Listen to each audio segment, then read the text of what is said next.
Delete பண்ணுங்க mobile நம்பரை, யாருடைய நம்பரை. அவங்க கஷ்டப்படுவாங்களே, ஒரு நாள் பழகிட்டமே, என்ன பண்றது, பேசாம இருந்தா அவ்வளவுதானே, ஏமாத்துற மாதிரி ஆயிருமே. இதெல்லாம் இந்த ரீசன் எல்லாம் செல்லுபடியாகுது எல்லா இடத்துல. வாழுமா ஹலாலா வாழ், யாரையும் பயப்படாது, ஹலாலா செய். அவ்வளவு அனுமதி இருக்கு மார்க்கத்துல. அனுமதி இருக்கும்போதே ஹராம். என்ன அர்த்தம்? ஏமாத்தணும்னு நினைக்கிற அர்த்தம். காலம் மாறி போச்சுன்னா ஏமாத்தணும்னு நினைக்கிற அர்த்தம். ஹலாலா வாழ். ஹலால்ல அவ்வளவு சுகம் இருக்கு, ஹலால்ல அவ்வளவு நிம்மதி இருக்கு. வாழ்ந்து பாருங்க தெரியும். ஹராம செய்யறதுல இன்பம் கிடையாது.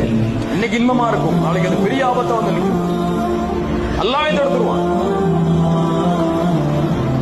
ஹராம் அல்லாஹ்விடத்தில் ஒருபோதும் அங்கீகரிக்கப்படாது. கண்ணியமுள்ள முஸ்லிமா வாழ்க்கை அல்லாஹ் ரப்பல் ஆலமீன் நசீப் கொடுத்து வைஷா.